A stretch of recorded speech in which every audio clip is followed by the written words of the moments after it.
Magandang araw! Welcome to music class. Ang aralin natin ngayon ay tungkol sa tunog at katahimikan sa loob ng hulwarang panritmo. Pero bago ito, umawit muna tayo ng Ako Ay May Lobo.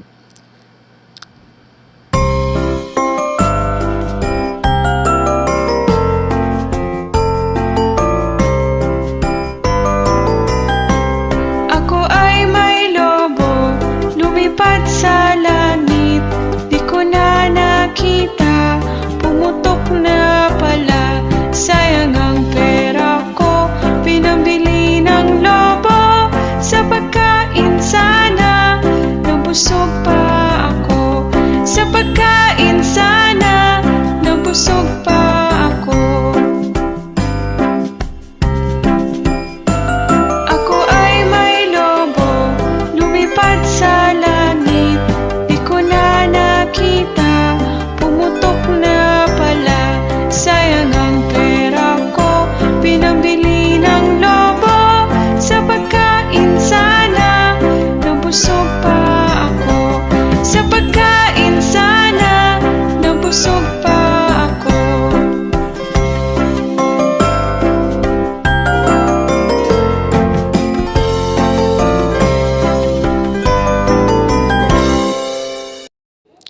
Balik-aral, ano ang ritmo? Mahusay, ito ay pagsasama ng tunog at katahimikan sa isang tiyempo. Naaalala mo ba ito? Tama, ito ay duyan. Paano kumikilos ang duyan? Pataas at pababa. Awitin muli natin ang awitin noong nakaraang linggo tungkol sa duyan. Isinalin sa Filipino ni Binibin Dulce de Vera. Seesaw up and down in the sky and on the ground. Duyan umimbay, pataas at pababa. Sabayan niyo ako.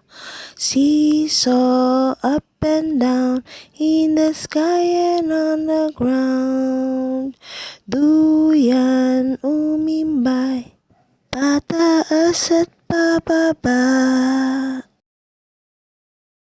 Ano ang napansin ninyo sa pantig ng bawat salita? Tama! May mahaba at maikling tunog sa mga pantig. Alam nyo ba kung bakit nagkakaroon ng mahabang tunog sa bawat pantig? Dahil ito sa rest. At ito ang simbolo ng rest.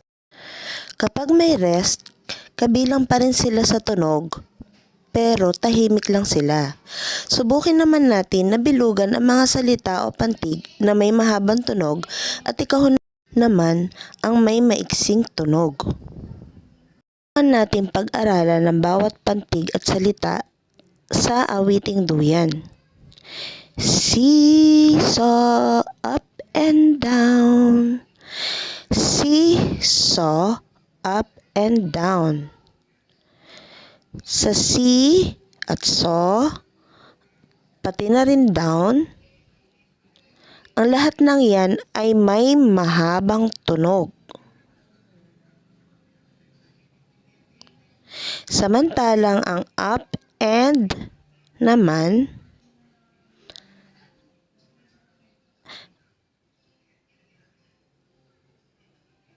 ay may maikling tunog. Subukin naman natin yung susunod. In the sky and on the ground. Ang mga salitang in the sky and on the ay maiksing tunog at ang ground ay may mahabang tunog. Naman natin sa Tagalog. Duyan umimbay. Duyan umimbay.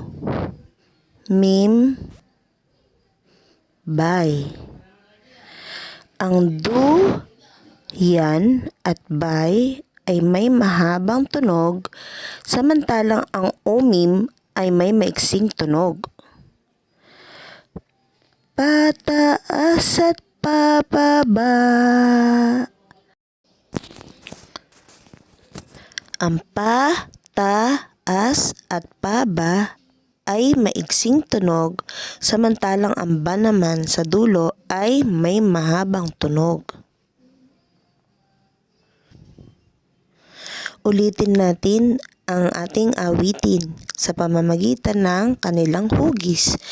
Kapag bilog, mahaba. Kapag parisukat ay maiksi. Seesaw up and down in the sky and on the ground. Duyan umimbay, pataas at pababa. Sabayan niyo ako. Seesaw up and down in the sky and on the ground.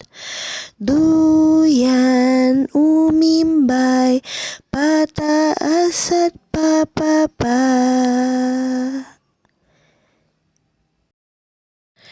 Hayan, mahusay! Ngayon ay alam na ninyo kung paano malalaman kung ang pantig o salita ay may mahaba o maiksing tunog. Ngayon ay subukin naman natin na gawin sa awiting Ako Ay May Lobo. Pakinggan ninyo ng paulit-ulit ang awitin at sagutan ang inyong module. Bilugan ang pantig na may mahabang tunog at ikahon naman ang may maikling tunog.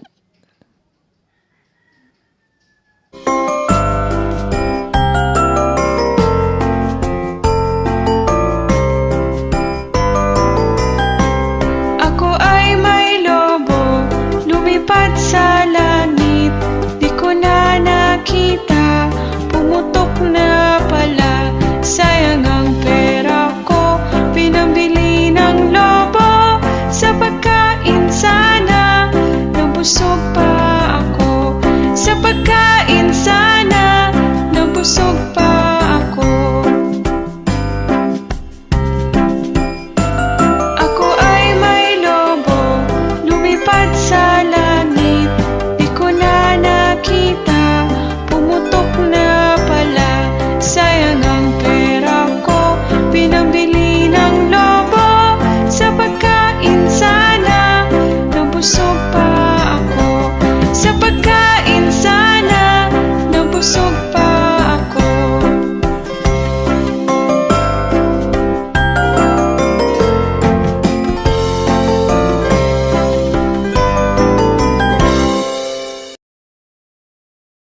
Hanggang sa muli! Paalam!